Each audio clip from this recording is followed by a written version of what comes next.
All right, I think we'll go ahead and get started now. I'm Josette Lewis, Vice President and Chief Scientific Officer for the Almond Board, and it's my pleasure to introduce and then sort of help moderate this panel, which we hope will be more of a discussion, both among the companies represented here and hopefully time for discussion with the audience. Hopefully you've been hearing the word innovation a lot if you've been here even just today. It's an important area of our focus, because as we look about the role of the Almond Board to grow global demand, traditionally where we have played a role is really focusing on the snacking segment, so whole nuts, different forms of nuts, but in the snacking side of things. And as we continue to look forward to how to not only increase demand, but also increase value, increasingly we see the ingredient market playing a much more important role. And so that's really what we will focus on today. I'll just share a few insights I've gleaned from my colleagues in the marketing side of our house and also from some of the talks this year at the Almond Conference. You may have heard about this study we did with Deloitte. This was a really big deep dive into almond markets around the world to help us determine if we have the right priority countries and regions, which ones might be growth opportunities that we haven't explored yet, which ones maybe aren't growth opportunities that we've currently been focused on, but also to look at different segments of the market.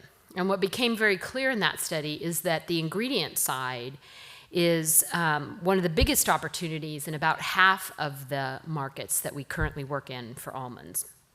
And so that points to a potential role for the Almond Board, which my colleague Harbinder here will cue up.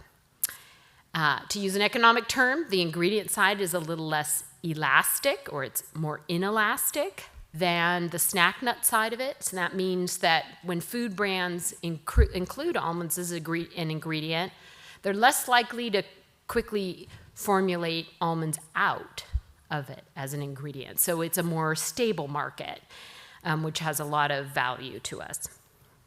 And then just today at the lunch, in the introduction to that panel, we heard about another study that was just released that showed the ingredient market could as much as double for almonds. So all great reasons for us to spend some more time understanding that market and to hear from both the Almond Board itself as well as 3 companies that are innovating in the ingredient side of it. So we'll start out today with my colleague Harbinder Mann, who heads up ABC's trade marketing, or marketing to the food industry. And then we'll go to Christy Myers from Cache Creek Foods to hear their perspective on ingredient innovation. And then Greg Nielsen with Octonuts. And last but not least, Cynthia Machado from Blue Diamond will share their perspective and investments in the ingredient innovation side. So we'll kick it over to you, Harbinder, to get us to frame up why this is so important. Okay, so I'm going to set kind of the big stage here and talk about value, and then my experts here are going to really bring that to life and what's happening in the world of innovation. So, okay. So I'm going to take everybody back maybe 20 years. So in the last 20 years, shipments to the US have more than doubled, but when we look at our sales data, almonds as an ingredient is still about 50% of the pie. That's really, really significant. And it also means that ingredients are really significant to our growth. We've come a long way. So whereas back in 2006, cereals were the #1 category for California almond sales in the United States, and Honey Nut Cheerios were the #1 brand that almonds were in. We are no longer in Honey Nut Cheerios, and we are no longer the food that's hidden away in a food. So today, we are in more categories, and in these categories, almonds are the featured ingredient. And I take Kind as an example because they created a whole see-through packaging just so you could see whole almonds in the product. So, and then we're going to hear more interesting stories from the group up here. And then talking about that $23 billion study, so this data was taken from a recent report that really says that there's an opportunity between now and 2032 that we could almost double the value of almonds as an ingredient. But in order to do that, innovation is really, really important and really, really key. So for almonds to be relevant in the future, we need to be included in new products. And so, before I go on, I don't know how many folks have been in State of the Industry or the lunch today, but how many new products do you think were launched last year, globally? Oh, yes! I wish I had a prize. Thank you. Free pack of almonds for you. Yeah. So 14,000 new products. And so for any company or any entrepreneur to really invest in a food or an ingredient, they really must believe in it. And so 14,000 new products shows a lot of belief and a lot of confidence in California almonds. And just to put that into perspective, almonds are the #1 nut in new product introductions. This doesn't have the 2023 data in it, but up until 2022, we're still on that climb. So value is a theme that is part of this session. And I was at Food Ingredients Europe just a couple of weeks ago. And Innova New Products, who create this data for us, every year they launch their new trends for the year. And it's based on all the products that they're seeing coming through their database. And this year, their #1 trend was ingredient quality. And that really talks also to value. So today, it's not enough just to be a protein or a fiber, but that must come with functional benefits as well.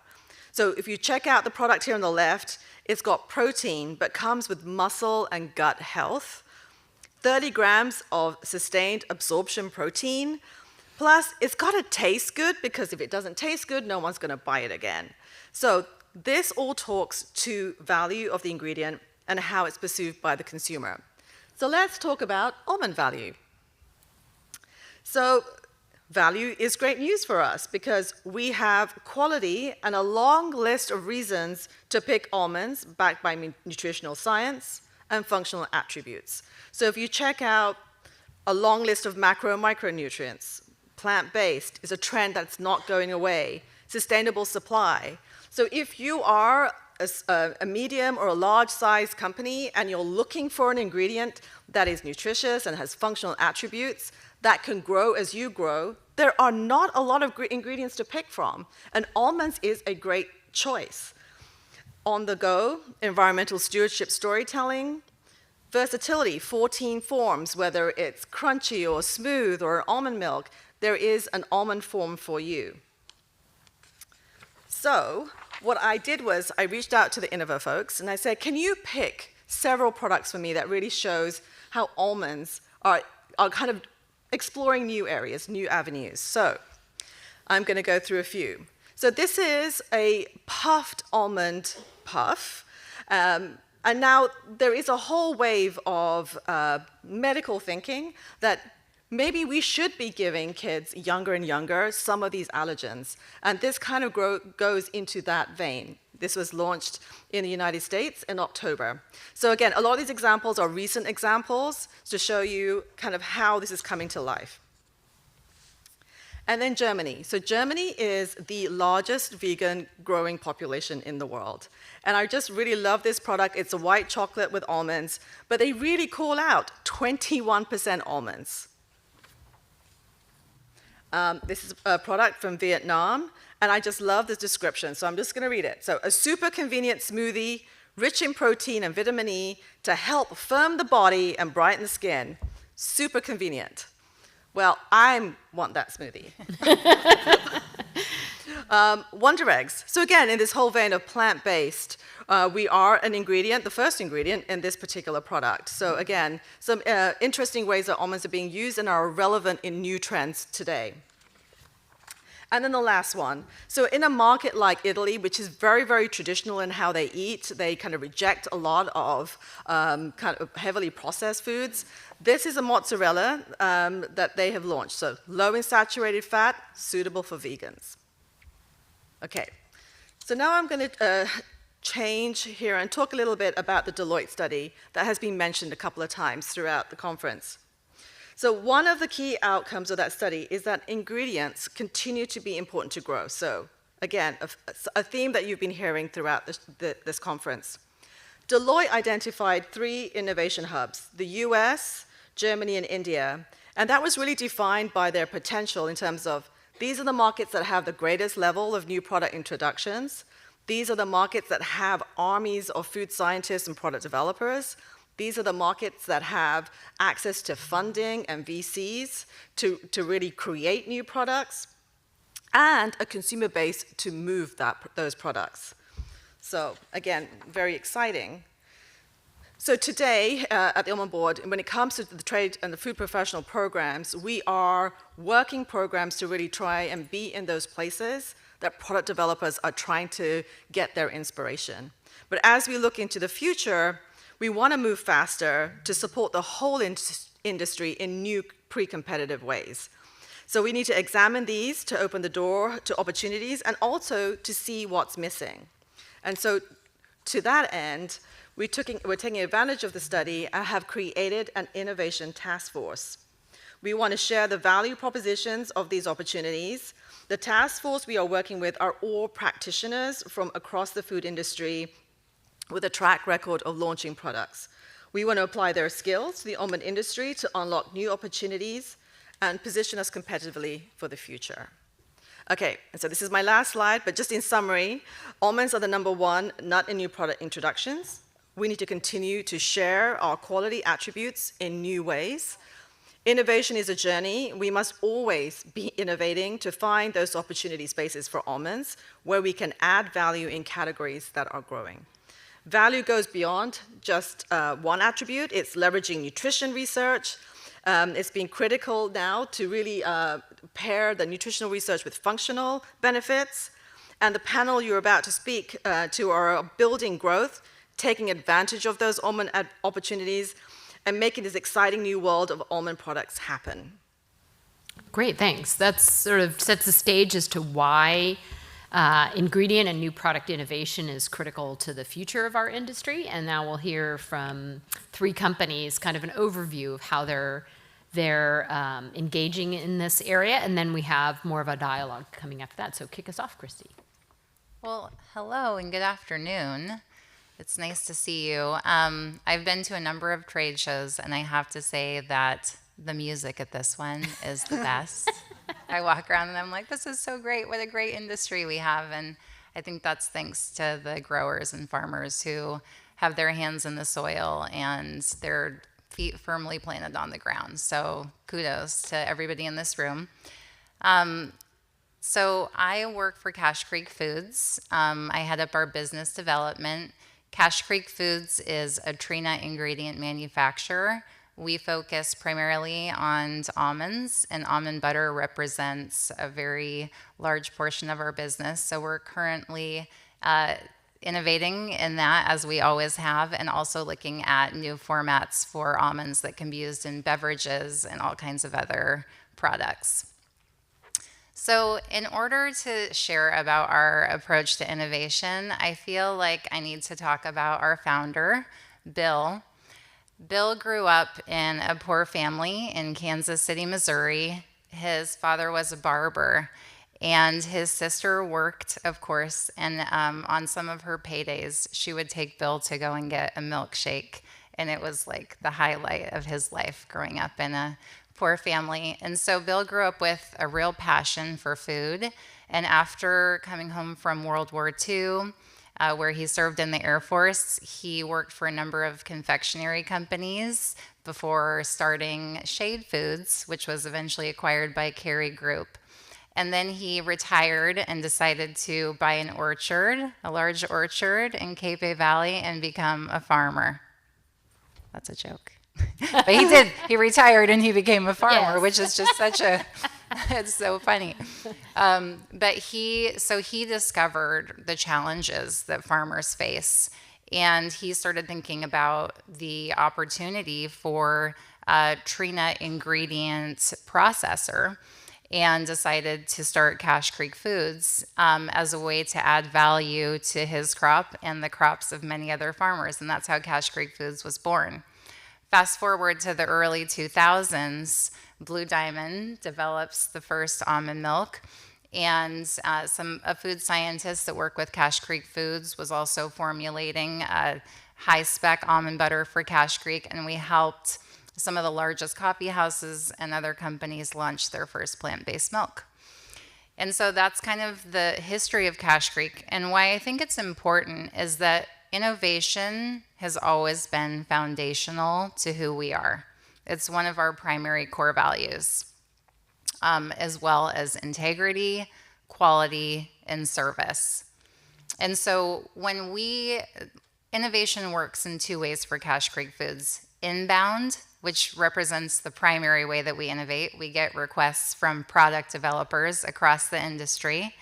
And then also the market opportunities that we see that we think at scale represent a really huge opportunity globally to serve people who maybe have not had access to plant-based milk in the past and things like that. And the reason that I have a picture of our team up here is that we believe that innovation, and we've seen it practically, it really requires a whole team approach. So quality has to be bought in. We have to have a processing center for it and know that we're going to be able to make it efficiently. And then we have to be willing to take the risk that it's going to require time to test and launch products that hopefully will make it, because really great brands are launching them, but maybe some of them won't. And then also we want to stay rooted in our desire to help farmers add value to their crops directly. So we do all we can to work with growers who want to create a snack brand or jarred butter or whatever products they want to make. So our motto is always innovating. It's how our customers win, and it's how we're going to win too. And to your point, it has to taste good. So I woke up to this note from my little girl, Isla, one morning. Dear Mom, I hope I can have a bag of almonds. So we also have a snack line, and we have like maple covered almonds and buttered toffee almonds and things like that. We serve as a manufacturer. And so Isla loves our almonds, and so is our picky eater Christian. And that's a little bit of an insight into how we innovate at Cache Creek Foods, and I'll pass it on over to you, Greg. Okay. Thank you. All right. Well, thank you all for joining. I really am excited to be part of this discussion. Innovation is all about possibilities, and just bringing the almond community together, and collaboration is just awesome. How that all comes to fruition. So, we're Octonuts. We are founded by a third-generation nut processor. Pearl Crop is our sister and parent company as well. We have quite a variety of products, from almond-based seasoned snacks to protein powders, oils, and butters as well. We're a new brand that's been out in the marketplace for a couple of years now, really going after the specialty natural consumer too. But we really just bring multiple generations into the nut processing industry to provide really simple ingredients that really saw as an opportunity in the marketplace. Because you look at the broader zeitgeist of the consumer mindset, health is not just medicine for reparative, it's actually lifestyle, it's for vibrancy and long term, and that comes with looking for simple ingredients, back to the earth, to your point as well, and really simple, clean ingredients, and of course, Isla is right, it has to taste good too. So, we're available in some of these various different stores already, getting some good footing in the marketplace. In addition, we are on airlines, so if those of you who flew in might have had us on United or Alaska too. And really, we're focused on the consumer that we're targeting, which is really that person who's looking for fun flavor, fun formats, nutrient density, clean labels, etc. But I will stop myself now and answer the burning question that probably 99% of the people have. What's the deal with the octopus? Well, you may not know this, but octopus are very intelligent, adaptive, and creative creatures. They're not necessarily instinctual. They learn, they use tools, they're flexible, they adapt, they're versatile. So what a perfect mascot for a nut-based brand that is making, an ingredient which is incredibly versatile across multiple products, that tastes great, that delivers nutrient density as well.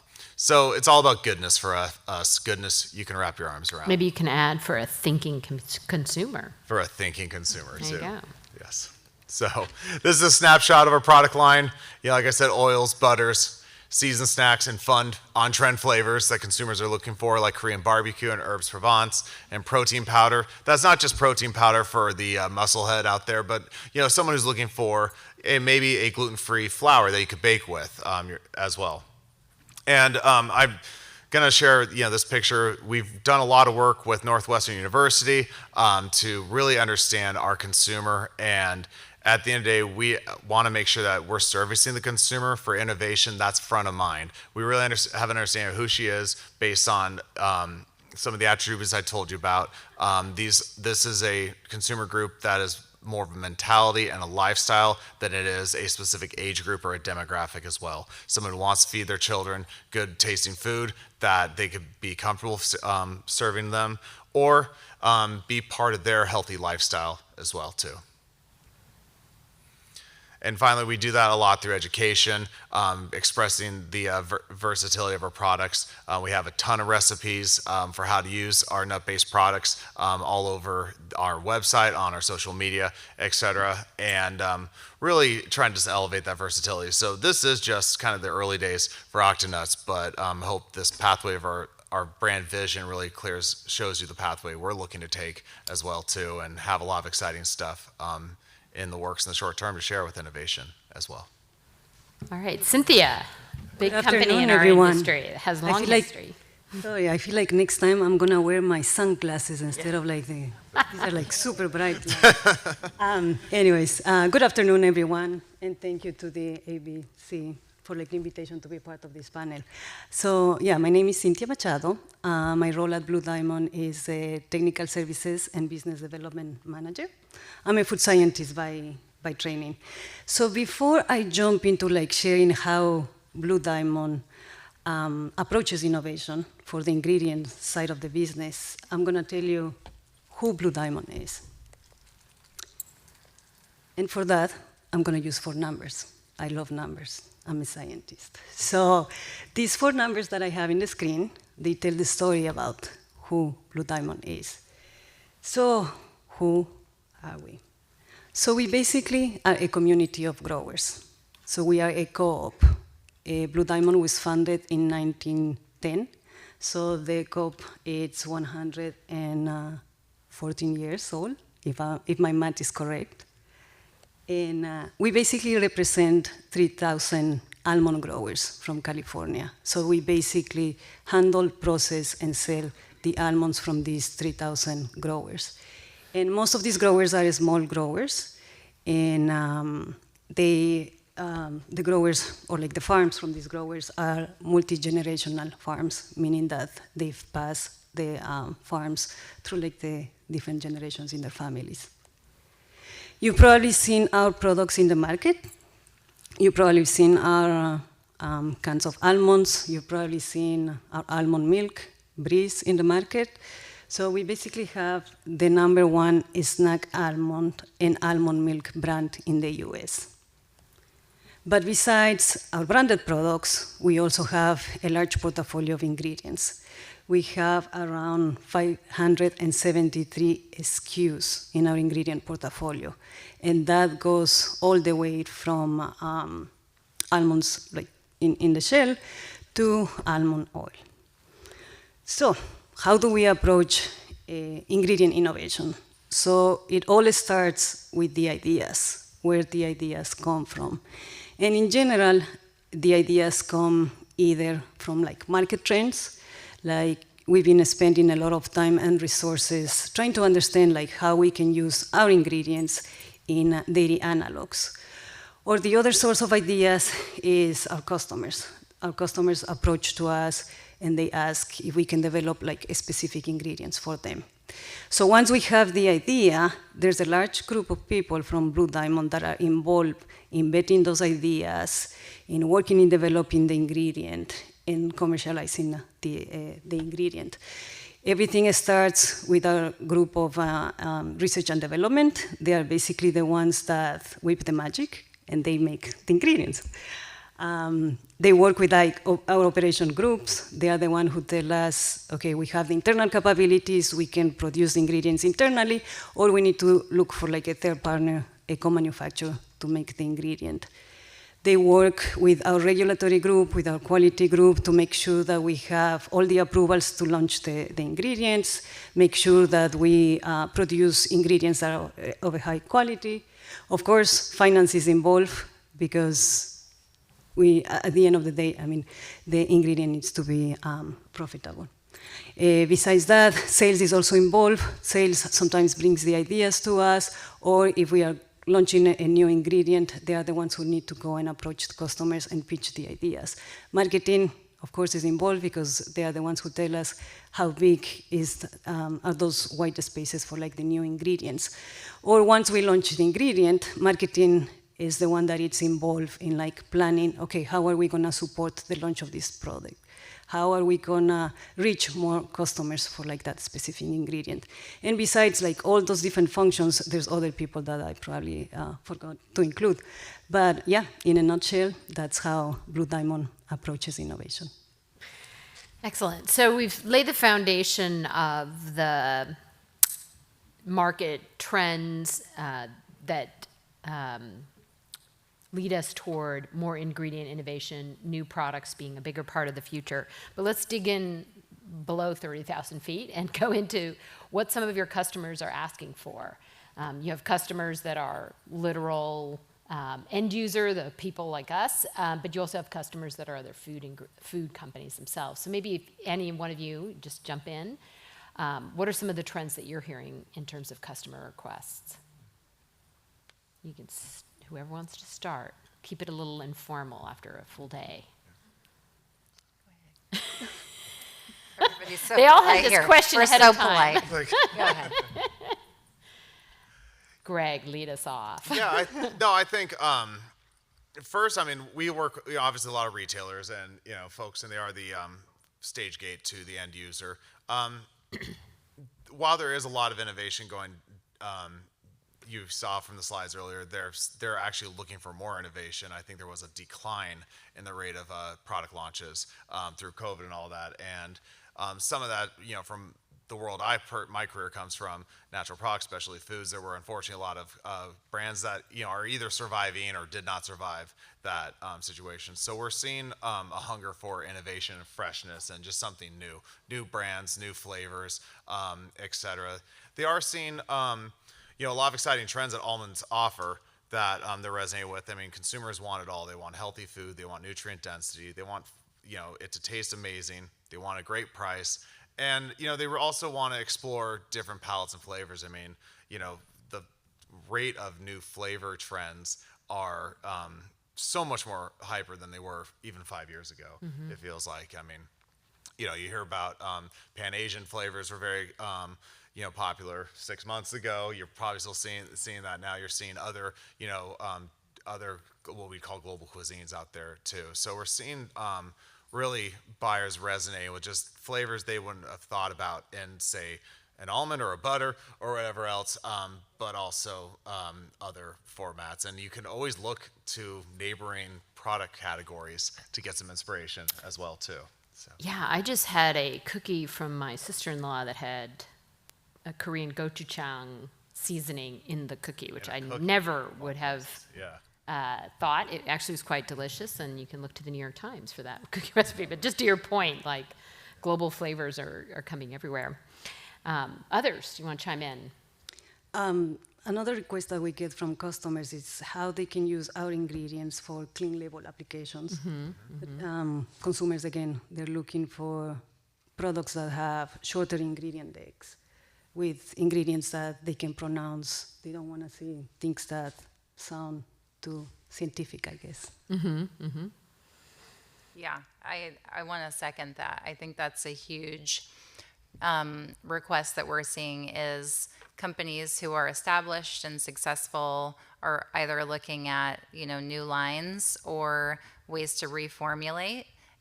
They want to have a simple, clean label, and they want the flavor of their beverage or yogurt or whatever it is. They really want the almond to shine through. And so the quality then of the ingredient that goes into their product is even more important to them because they're looking for the natural notes. And I think that's where, precision roast levels and things like that do come in the business that we're in. And then just helping people, formulate, giving them formulation support. But everything from, gelato to ice creams to cereals. I think bar innovation is a huge category right now as meal replacement, with snacks, with healthy snacks, like they were sharing this morning, becomes more and more prevalent. So across all categories, we're seeing almonds used. Yeah, and you mentioned those, Harbinder, in the whole long list of potential value. Flavor, which maybe if any of you want to elaborate, sort of there's the flavor of the almond compared to other ingredients, and then there's the flavors you can combine with almonds. I don't know if you want to talk about that a little bit further, flavor aspect. There's the global flavors, but then almonds lending themselves easily to that. So Gabby from Harris Wolf had a really nice description of a product that they were working on, where they were, whoever the client was, had tried peas and soy and in a cake matrix, and it didn't work. And when they added almonds, it did work because it just tasted so much better. There were no off notes. There were fewer things needed to mask the actual ingredient. So Yeah. I don't know if Yeah, and I think to your point, the almonds are so versatile, right? So whether you want to use them like an unroasted blanched butter as a very neutral base, or even a skin-on butter as a really neutral base, and add flavors to it, you can really build anything you want for a sauce or a smoothie application. And and similarly, if you want a roast level and you want that note in your application, or if you want something that's like, wow, that chili con lemon really just hit me, I love that, or the sweet heat, or whatever the trend is, with the nutrition underneath. So that's it, yeah. Great. I don't know if you want to jump in, Greg. Yeah, I was just going to add on that. I think a lot of this too is coming down to consumers' desire to just have real food too. And so if you're tasting almond underneath, versus pea in a cake, it seems to be more, natural, so It's not even just peas, it's pea protein. yes, pea protein. And I don't Part know how, of the pea. Not either as expected or great. You've probably been to Expo West many times, Greg, right? More times and than like like, seven. I feel like we've all walked the aisles and we've tried something and we really wanted Yeah. to like it, but we're like, oh, we just can't get behind it. And you don't have that problem with almonds, so. Yeah. It's a great way to say that. One thing to add, so that's one of the advantages of almond protein compared to like pea protein or some of these alternative proteins, that it has like a very neutral flavor, and that's why it works beautiful for like dairy analogs, because it has that neutral flavor. It doesn't give you that beany, that grassy flavor that most people don't like. Yeah. One thing that is a barrier sometimes to overcome with almonds is the cost. The price of almonds as an ingredient compared to other nuts or other plant-based. So how does the price of ingredient impact either your own company's investment in certain types of products, or what you're hearing from customers in terms of the role that almonds could play as an ingredient? So I can start. In the case of Blue Diamond, because we are a co-op, we have to be very mindful and we have to be very efficient in how we use our budget for innovation. So we are always looking for ways how we eliminate waste, or how we are more efficient in like our processes. Well, this is like the sticky conversation, right? I mean, it's growers can't be operating at a loss, and also product developers, price is one of the first pieces of information that they ask for when they're asking for the spec and a sample. So definitely there's price consciousness, and the cost of goods has to work in order for a project to move forward. We did recently have a project that did not move forward because almonds represent like 85 to 90% of the formula. It was a jarred butter, the very big, very well distributed brand. We really wanted to see it work because it would have been delicious, and maybe we will again. It does, maybe they'll come back. So I do think, that people are making decisions on product launches particularly when the application rate of almonds is really high, then they're more cost conscious. And of course, we want the application rate to be as high as possible because it yields not only more almonds, but great products, which we're seeing in like high percentage almond milks and things like that. So just a really great product. So. Yeah, absolutely. Just to add on to all the points. I mean, the cost is a variable, but the cost is the cost, and we all in this room know it's the quality too. And I think there's just that disconnect. I've always been, in marketing and product development throughout my career, and I've noticed, it's easy for industry to kind of talk in a vacuum at times, and I'm guilty of doing that a lot. And then there's kind of the everyday shopper. And so whenever I I'm involved in new product development or learn something new, the first person I go to is someone outside of the industry, and that's my wife, who's an attorney, and get her very blunt, and honest feedback at times. And that's sometimes the pinhole into the rest of the consumer marketplace. And I think the challenge is we have to, as an industry, really educate the consumer to understand the value of almond altogether, so that upcharge will be applicable. I mean, back in the 90s, nobody imagined someone spent $5 for a cup of coffee at a place called Starbucks. And we've all been downstairs to the Starbucks many a times for this conference. So Our coffee budgets have Can I also just exploded. add on to that? I mean, you're making such a great point, the value point. Air One is now charging $26 for their Haley Bieber smoothie that uses malk in it.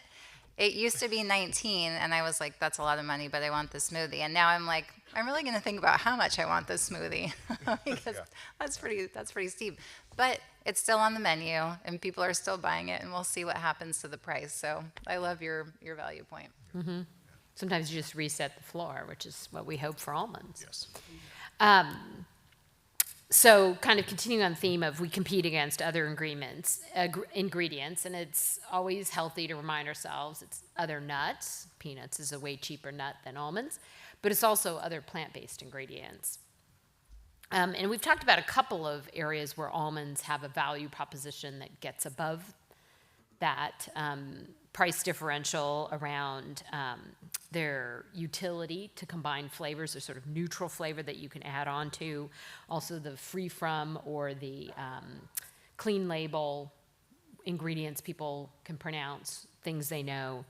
Are there other areas where you've heard either from customers or you see as market opportunities for adding that value proposition associated with almonds that gets us above in the formulation as a new ingredient?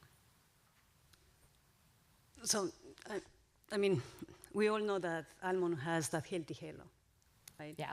So they are a strong driver of purchase intent.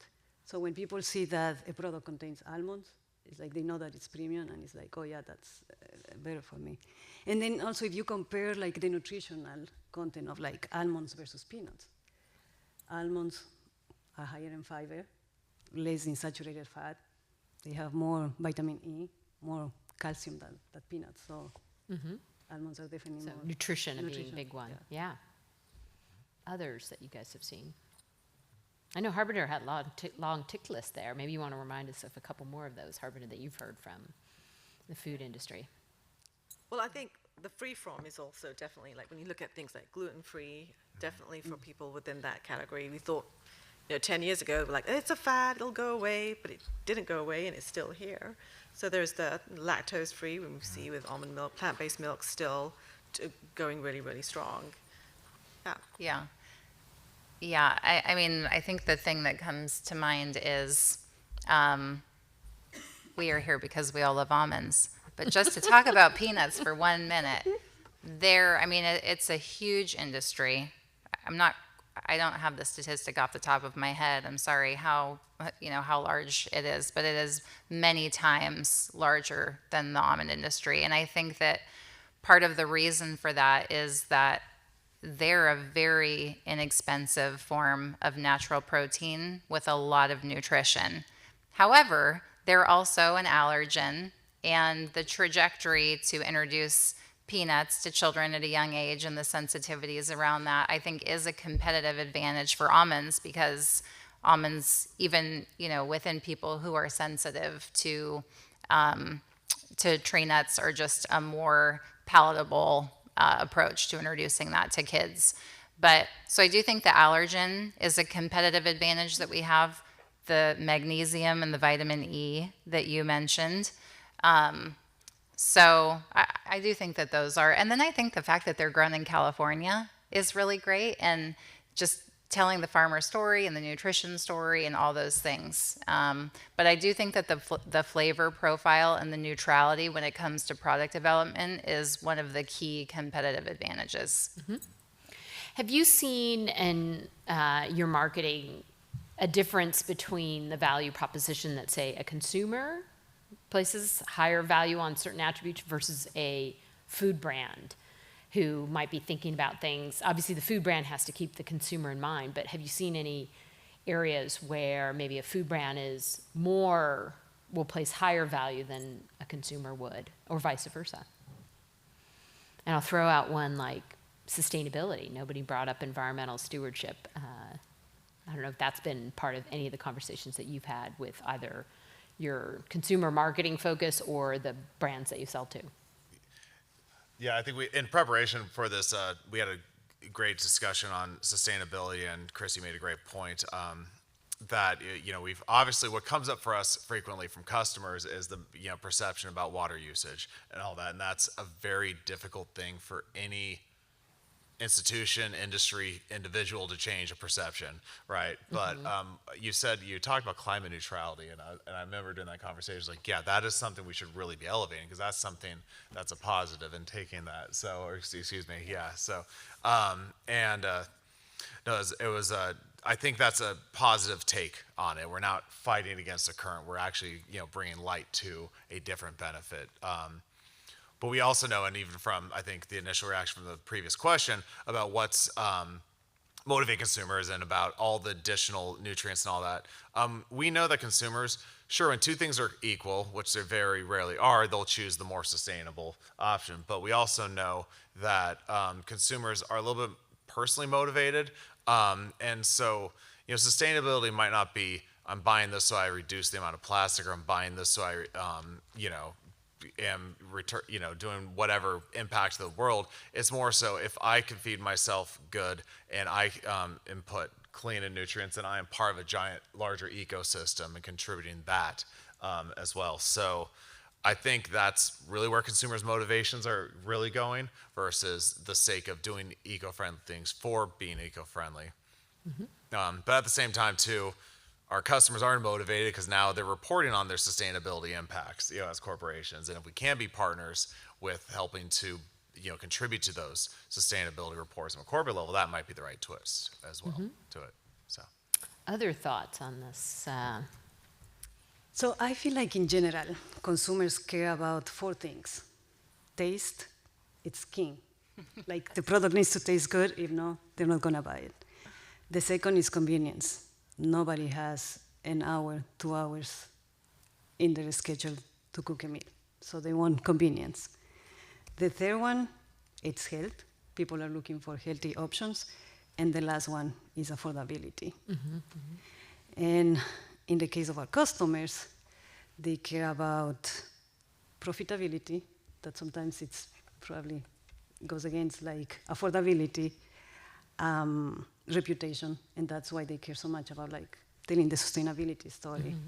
Mm-hmm. Sourcing, they want to make sure that they have a reliable sourcing. So I guess those are like the types of differences that I see between like consumers and our customers. And your customers meaning the food brands that use, exactly. Just to be clear there. Yeah, so you see a distinction in terms of how they rank those different things. Mm-hmm. Any other thoughts on this? I just think that's so well said.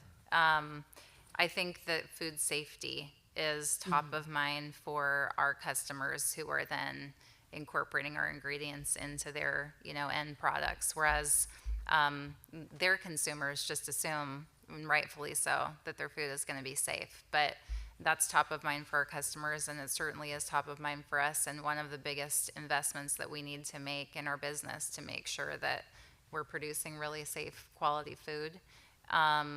So That's interesting. I don't think that's been on our list, Harbiner. We have to add that one because I would say this industry does spend a lot of attention on food safety, and we won't talk about aflatoxin rates in peanuts versus almonds there, but again, grown to the highest standards. Yeah, and I just wanted to pick up on something you mentioned, Greg. One difference with the food brands as your customer is they're increasingly facing corporate reporting, which either might be because of shareholders or they're trying to be good corporate citizens and they have to produce sustainability reports, or because increasingly that is getting embodied in legislation. Here in California, we have new corporate reporting laws for climate that will come into effect, and Europe is also moving in that direction. So that's driving maybe food brands to be more attentive than, say, even the consumer with respect to that particular aspect. Great, so maybe one last question to get some discussion on, and then we'll open it up for comments and questions from the audience here. The big question as we launch into the Innovation Task Force, which will help us define with the industry what role the Almond Board would play, since you all are already involved in ingredient innovation. What are some of your thoughts on the role that the Almond Board could play to help the overall industry generate more value from the ingredient market?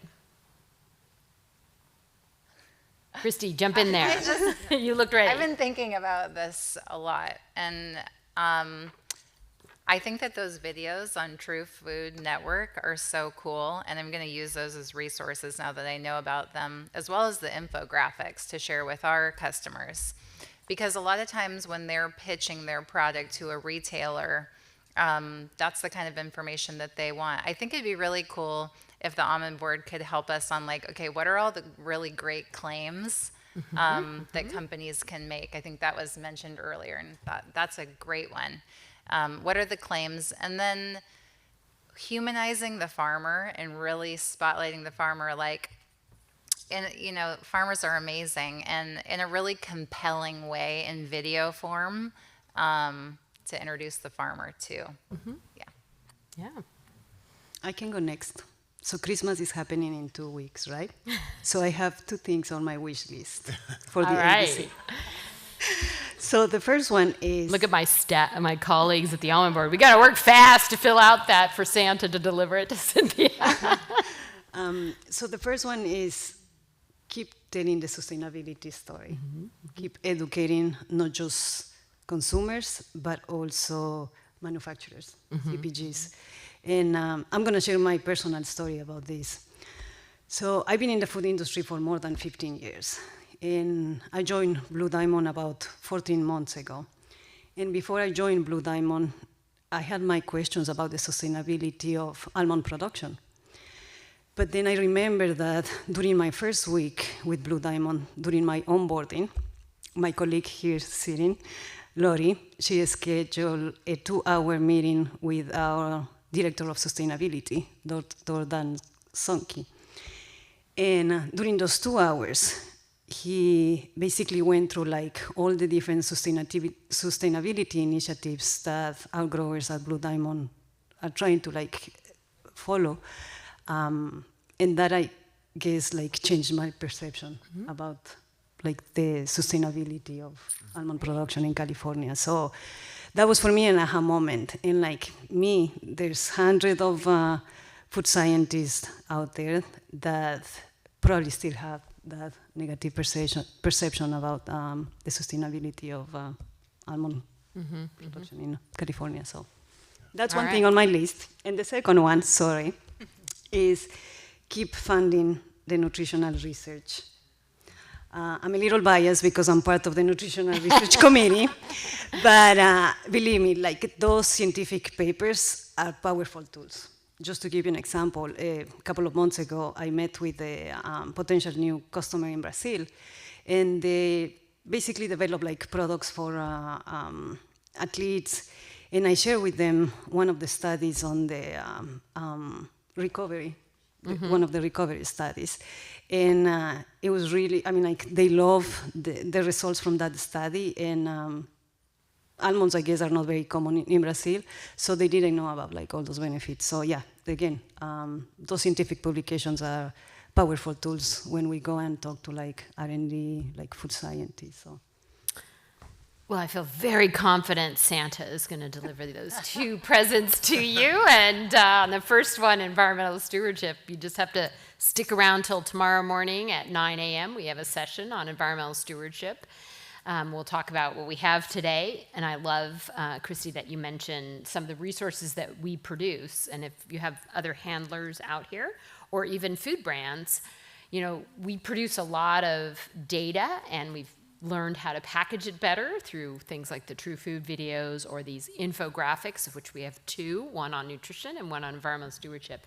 And any company can take that information and repurpose it for your own. Those are meant to be resources. So stick around for tomorrow morning and you'll hear more what we're going to do to tackle water, because we know that's a big one for the industry. So Santa's going to, you must have been a good girl this year. Other ideas from the panel on things that you think the Almond Board that would be helpful to the industry to grow that ingredient side, including you, Harbinger. You can jump in. Things you're working on. No, I'm listening because I'm ready to. Yeah, I've taken a lot of notes on this here. Yeah. I was going to say definitely on the nutritional density and communicate and research that. So we got that covered. Santa's coming to town.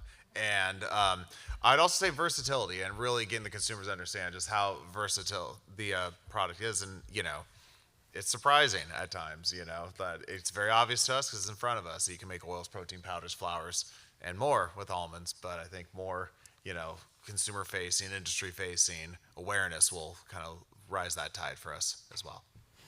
Yeah, I do think that, Carpenter, you can answer this question of the idea of doing more standards research, which we've historically done on whole kernels, roasted, blanched, to talk about the properties for the food industry to formulate, and the possibility of doing that with some of the newer forms, some of the ones that you've even talked about on this panel. Yeah, again, Gabby mentioned that again this morning, that she's been down these different alleys with different forms and come to different conclusions that is just at the tip of the iceberg. So it would be exciting to do functional research. Then that could be, again, shared amongst the entire food industry to play with and create new products. So great. Well, hopefully that leaves us with an upbeat, because we have not been in a great place the last few years, but a lot of opportunity for the future. So thank you very much for the panel for sharing your insights, and thanks to the audience for joining us today.